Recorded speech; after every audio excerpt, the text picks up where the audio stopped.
All right, so today we're diving into 20 games that don't just feel cinematic, they are cinematic. I'm talking about the kind of games where the storytelling hits like an Oscar-winning drama, the action plays out like a summer blockbuster, and the visuals make you wonder if you accidentally wandered into a movie theater. These are the titles that blur the line between film and gameplay, where every chase, duel, and dramatic pause makes you forget you're even holding a controller. Let's jump right in and talk about the games that turn your screen into a big-budget Hollywood experience, one cutscene at a time. All right, let's start with the Tomb Raider Reboot Trilogy, 2013 Rise of the Tomb Raider and Shadow of the Tomb Raider.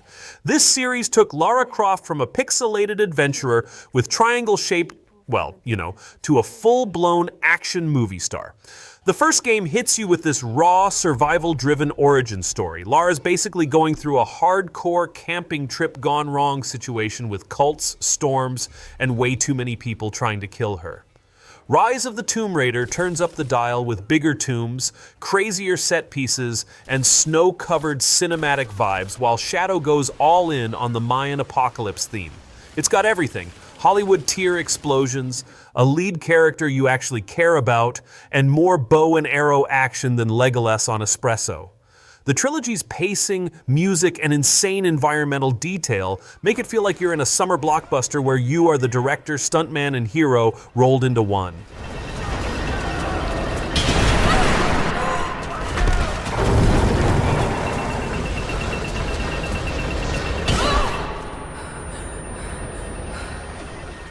Next, we have God of War 2018 and Ragnarok. This is next-level cinematic storytelling. Kratos went from screaming "boy" while ripping apart gods in Greece to quietly chopping wood in Norse lands before getting dragged back into world-ending chaos.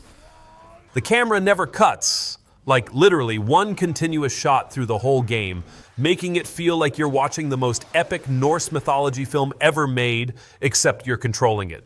The performances? Oscar-worthy. The dialogue, surprisingly heartfelt for a guy who used to solve problems by yelling and smashing everything, and when Ragnarok drops, it's bigger, bolder, and somehow even prettier. Boss battles feel like IMAX-level events, and the father-son dynamic hits you right in the feels between all the axe-throwing and god-punching. It's like Marvel meets Shakespeare, directed by someone who really loves axes.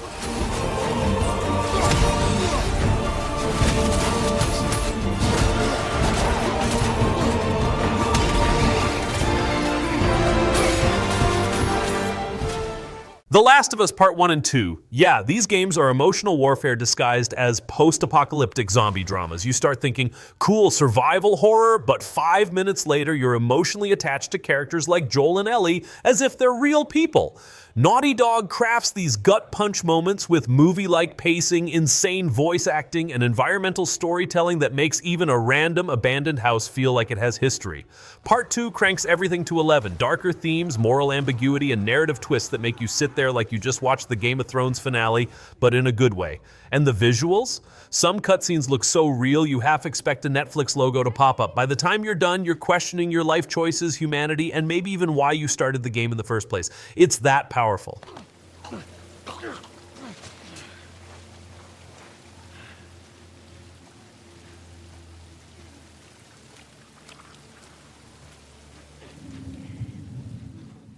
Okay, Detroit Become Human. This one doesn't just feel like a movie. It feels like you are the writer, director, and casting agent all rolled into one. The entire game is choice-driven storytelling where every decision branches off into new outcomes. And I'm not talking about the illusion of choice. No, here you can accidentally get a main character killed mid-story, and the game just rolls with it like, yup, that's your movie now. It's set in a near-future world where androids gain self-awareness, so yeah, it's dripping with Blade Runner vibes, but with way more moral dilemmas. The performances are motion captured so well, you start forgetting these are polygons on your screen. One moment you're leading a revolution, the next you're cleaning someone's house while questioning your existence. 10 out of 10 existential crisis experience. It's tense, cinematic, and every playthrough feels like you're screening a different film at Sundance.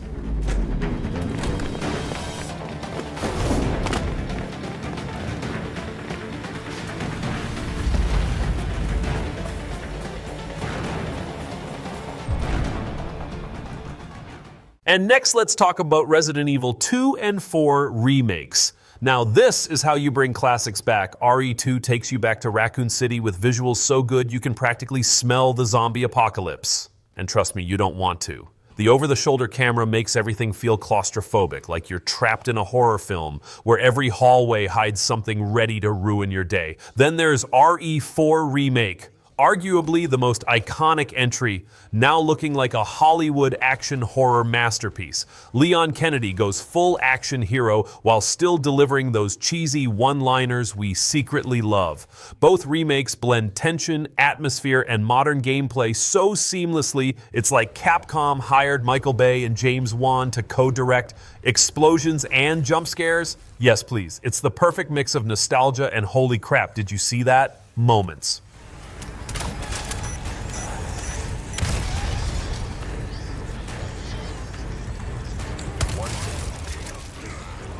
See you climb this. Hellblade: Senua's Sacrifice isn't just a game, it's an experience that crawls under your skin and sets up camp. You play as Senua, a Celtic warrior on a journey through Viking hell, and the whole thing feels like an indie psychological thriller shot with an IMAX camera. The sound design? Absolute wizardry. Voices whisper in your ears like you've got surround sound ghosts living in your head, making you question reality right along with Senua.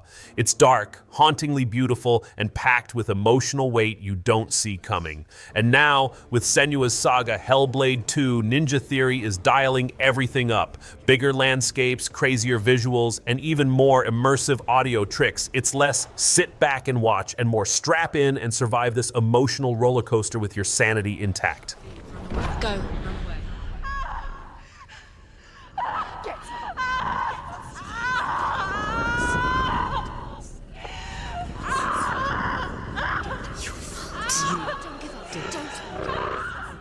All right, Marvel absolutely nailed it with Spider-Man on PS4, Miles Morales, and Spider-Man 2. Swinging through New York City has never felt this smooth, this cinematic, or this fun. The first game gave us Peter Parker in full blockbuster mode, heartfelt story, villains with actual depth, and set pieces that feel straight out of a Marvel Studios montage. Then Miles Morales swings in with its own vibe, winter setting, killer soundtrack, and a younger, fresh Spider-Man story with some real soul. And Spider-Man 2? Oh man, double Spidey's venom wreaking havoc and bigger, better everything. These games are like 3 seasons of a Marvel TV show you actually get to play, complete with jaw-dropping cutscenes and emotional gut-punch moments between all the web-slinging fun. Got some new friends. What the? He can do that? Apparently. Need you now. Mr. Parker? I'm sorry, who's this? Principal Evans. Of course, Principal All F. students have evacuated their classrooms. Where are you? Silent Hill 2 Remake is psychological horror cinema at its finest. The original was already a masterclass in making you feel uncomfortable in all the wrong ways. Fog-covered streets, disturbing monsters, and a story that gets under your skin like a splinter. Now, with the remake, it's looking absolutely stunning in that this is too real, I'm gonna have nightmares kind of way. Modern visuals combined with the same twisted emotional story means you're basically starring in your own horror film, minus the popcorn and plus a lot of panic attacks. It's not just about jump scares either, it's the kind of game that messes with your head long after you've put down the controller.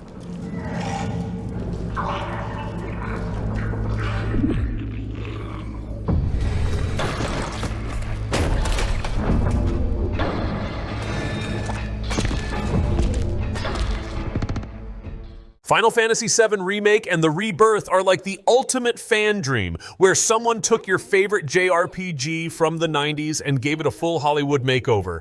Massive cinematic cutscenes? Check. Over-the-top anime energy? Double check. Emotional storytelling with characters you can't help but love? Absolutely. Cloud, Tifa, Aerith, Sephiroth, they all look like they just stepped out of a big-budget CGI movie, and the combat blends flashy, real-time action with strategy in a way that keeps every fight feeling epic. Rebirth expands this even further, turning the story into what feels like a multi-part movie trilogy you're actually playing. It's Final Fantasy, but with the production value of a Marvel film, and honestly, I'm here for it.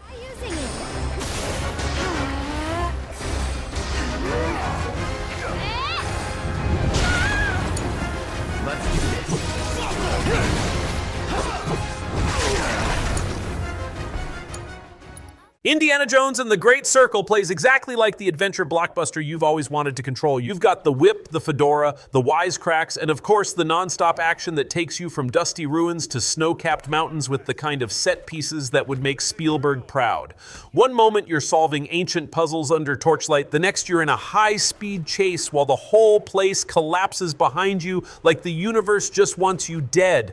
The combat hits hard, the exploration feels authentic, and the story keeps you hooked with that perfect mix of mystery and danger. It's basically an Indiana Jones movie where you're calling the shots, and yes, it's as fun as it sounds.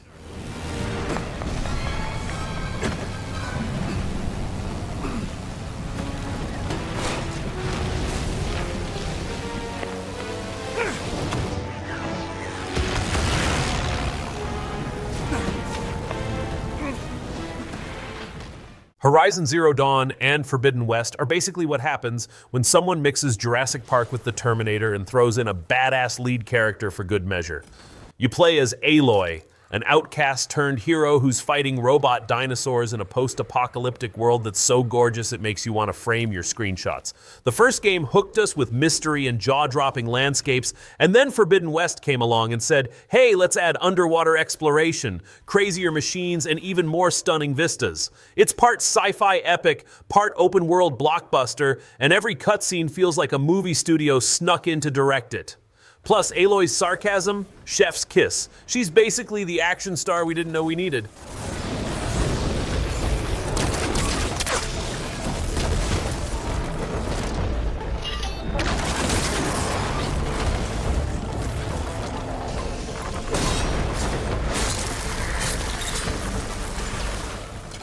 A Plague Tale!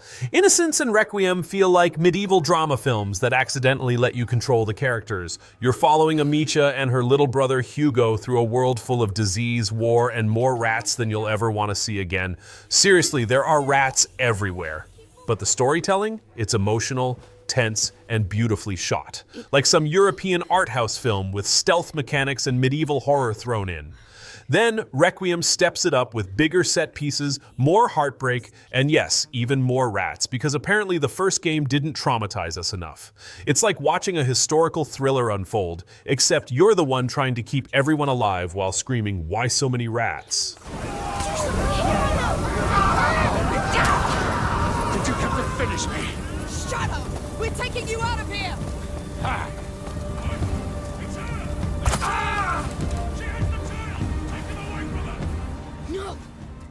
Alan Wake 2 takes the cinematic vibes of the first game and cranks it up into full-on psychological horror mode.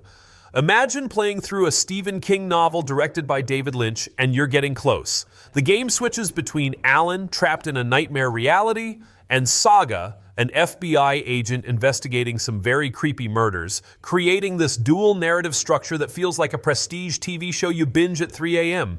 It's dark, unsettling, and every shadow feels like it's hiding something ready to ruin your day. Remedy went all in on atmosphere this time, moody lighting, live-action elements, and a story so meta it makes Inception look straightforward. It's not just a game, it's a psychological horror film you get to suffer through personally.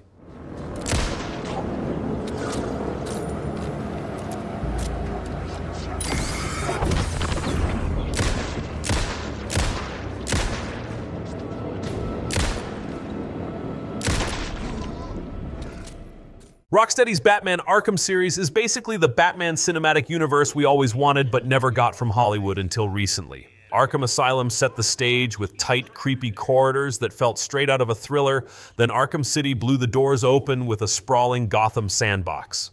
Arkham Knight? Yeah, that one gave us the Batmobile and enough rain-soaked atmosphere to make even Batman need a vacation. The combat system is so smooth it makes you feel like an actual martial arts master, and the storytelling nails that dark, brooding Batman tone better than most movies have. Honestly, if Christopher Nolan made video games, this is what they'd look like, but with way more Riddler trophies. Without a fight. I don't like it. At least he's back where he belongs.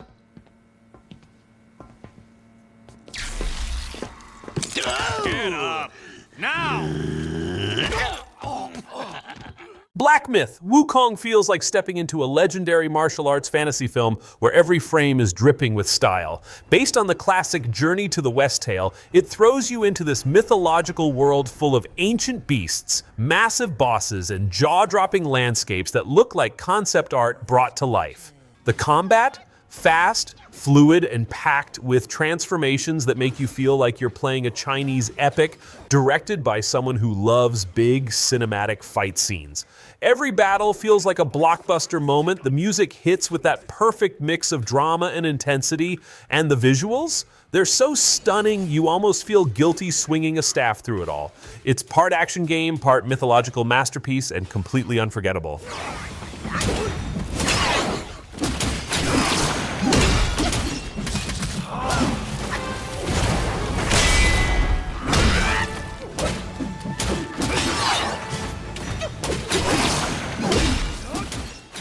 Ghost of Tsushima is basically a samurai movie that accidentally turned into a video game, and I mean that as the highest compliment. Set during the Mongol invasion of Japan, you play as Jin Sakai, a samurai torn between honor and survival as he slowly becomes the ghost. The game is dripping with cinematic flair, sweeping landscapes, golden fields swaying in the wind, and duels framed so beautifully you half expect Akira Kurosawa himself to yell, "Action!" They even put in a Kurosawa mode that makes everything black and white with film grain, like you're playing a Lost Samurai classic from the 1950s. Between the heartfelt story, flawless combat, and stunning open world, this is one of those games that makes you want to bow respectfully to your TV when it's over.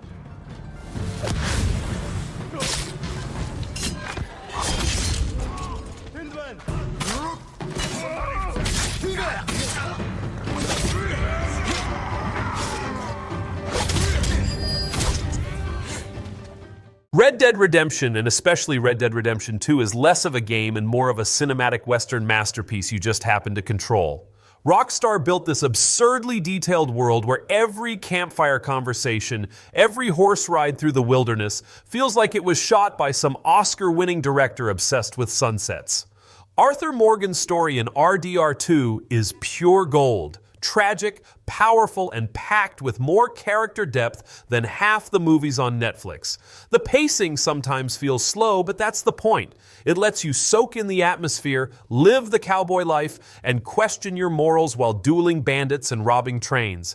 It's like starring in your own HBO Western, but with better shootouts and more beard-growing options.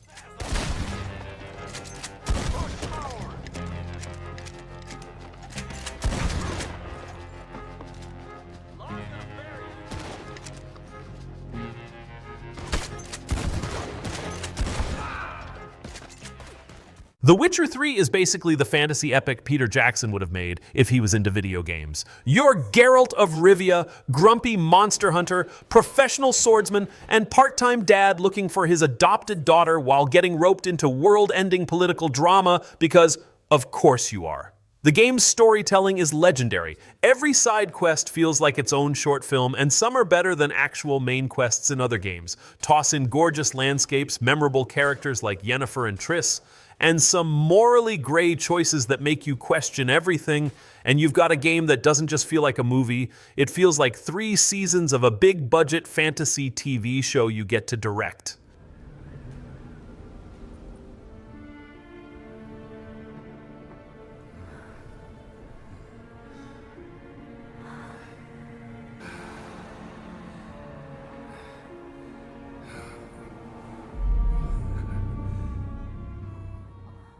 Stellar Blade plays like a high-octane sci-fi action movie you get to control, and honestly, it doesn't waste a second showing off. Set in a post-apocalyptic world, crawling with alien-looking monsters, the game throws you into flashy, lightning-fast combat that feels like it was choreographed by a cyberpunk action director with a taste for over-the-top spectacle. The camera angles, the slick moves, the dramatic boss fights.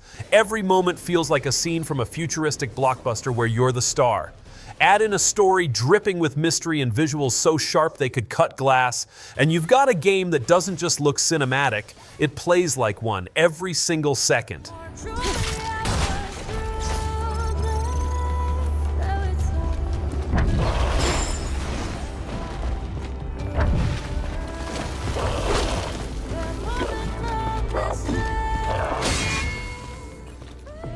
And finally, Uncharted 4: A Thief's End. Look, this game is basically a playable Indiana Jones movie with Nathan Drake trading in the fedora for snarky one-liners and jaw-dropping stunts. From insane car chases through Madagascar to climbing collapsing towers while cracking jokes mid-fall, it's action-adventure perfection. The chemistry between Drake, Elena, and Sully gives the whole thing that buddy movie charm, while the treasure hunting story adds just enough drama to keep you hooked. The set pieces are so over the top you half expect the game to roll credits after every chapter like you just finished an entire film. It's the perfect cinematic send-off for one of gaming's most iconic heroes. Yeah, probably.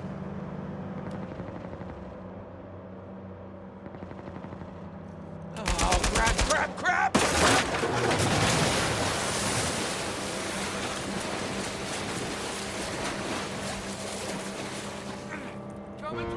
And there you have it.